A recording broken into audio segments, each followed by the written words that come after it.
और ग्रुप को थोड़ा सा ध्यान में रखते हुए कि यार ये ना एक ही ग्रुप के सारे सब्जेक्ट्स वीक हैं और एक ही ग्रुप के सारे सब्जेक्ट स्ट्रॉन्ग है, नहीं, ये एक मिक्स मैच और ये बैलेंस आपको खुद से बनाना पड़ेगा।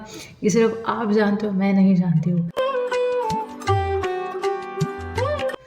हेलो एवरीवन, सो फाइनली नवंबर 23 के लिए जो है स्कीम्स का कन्फ्यूजन जो है वो दूर हो चुका है। तो जो करंट स्कीम है होपफुली वही जो है एप्लीकेबल होने वाली है फॉर नवंबर 23 एग्ज़ाम्स। और जो बच्चे अभी मई 23 में एग्ज़ाम्स दे रहे हैं, इन केस नहीं होता है क्लियर, तो एक फॉलो अप अटैम्प्ट हमारे पास है नवंबर 23 का। उसी सब्जेक्ट्स के साथ उन्हीं क्लासेस के साथ जो है फिर से पेपर दे सकते हैं।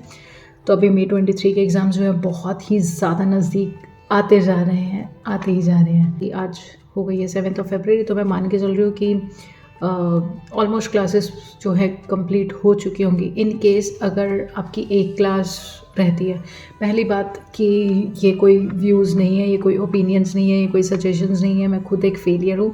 ये सिर्फ ऐसी बातें हैं जो दो दोस्त बैठ के बात कर रहे हैं about the studies. General talks हैं ये।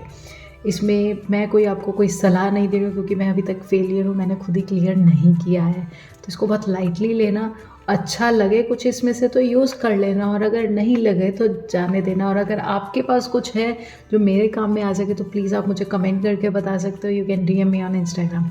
तो हाँ, वापस आते हैं मई 23 की प्रिपरेशंस पे। तो मैं मान के चल रही हूँ कि क्लास जो है आपकी हो चुकी हैं, और मैं ये भी मान लेते चलो एक आधे सब्जेक्ट की क्लास रहती है, तो भाई दिन रात एक करके अभी जो है क्या कर लो, फरवरी 23 में जो है सारी क्लासेस कंप्लीट कर लो।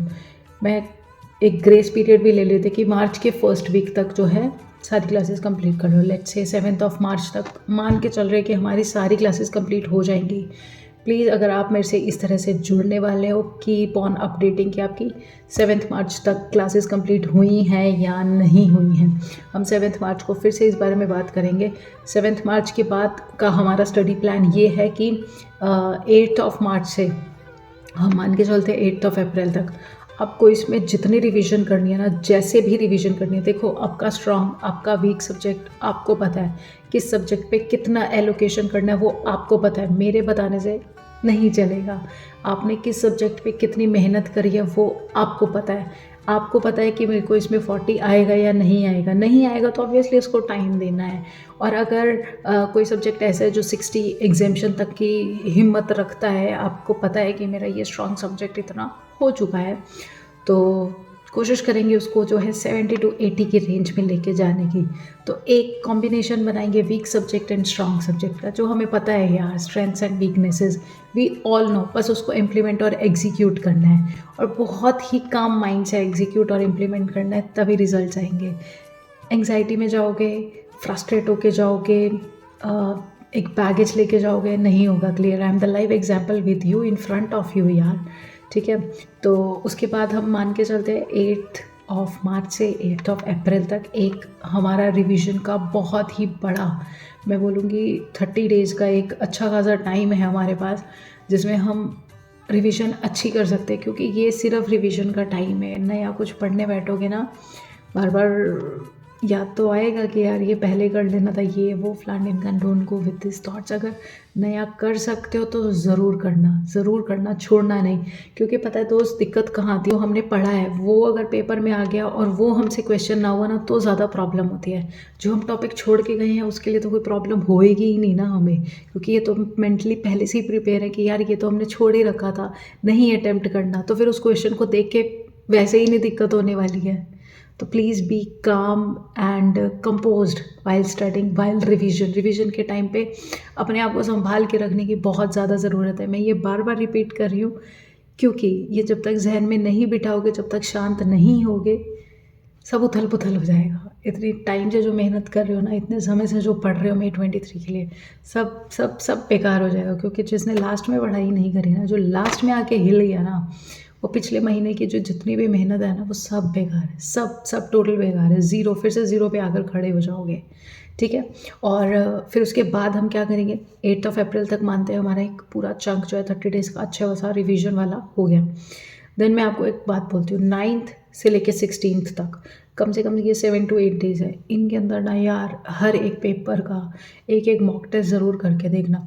इसमें कॉन्फिडेंस लूज़ करने की ज़रूरत नहीं है, बिल्कुल भी लूज़ करने की ज़रूरत नहीं है। ये तो हो गया ऑप्शन 1 कि हम मॉक टेस्ट कर सकते हैं। लगता है कि मॉक टेस्ट करने से कॉन्फिडेंस जाएगा, तो इसमें इस हफ़्ते में ये काम करना कि जो वीक सब्जेक्ट है ना, बिल्कुल वीक सब्जेक्ट है, उसको ना बस 40 to 50 की रेंज में लेके आने की कोशिश करना। 40 to 50, मैं डॉट 40 की बात नहीं कर रही हूँ, ना मैं डॉट 50 की बात कर रही हूँ, मैं कह रही हूँ 40 to 50 की रेंज में लेके आने की कोशिश करना।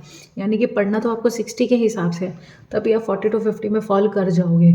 और अगर जो स्ट्रॉन्ग सब्जेक्ट है ना, उसको साथ एक चलाए रखना। उससे पता है क्या होता है, एक ना अंदर से एक कॉन्फिडेंस बिल्डअप रहता है, एक मोमेंटम बन जाता है। और ग्रुप को थोड़ा सा ध्यान में रखते हुए कि यार ये ना एक ही ग्रुप के सारे सब्जेक्ट्स वीक हैं और एक ही ग्रुप के सारे सब्जेक्ट स्ट्रॉन्ग है, नहीं, ये एक मिक्स मैच और ये बैलेंस आपको खुद से बनाना पड़ेगा। ये सिर्फ आप जानते हो, मैं नहीं जानती हूँ। तो कहाँ थे हम? हाँ, तो 9 to 16 को हमने जो है बल्क में रिवीजन करनी है उन सब्जेक्ट्स की, बल्क में रिवीजन करनी है उन सब्जेक्ट्स की, यानी कि जो वीक सब्जेक्ट है उसको 40 to 50 की रेंज में लेके आना है।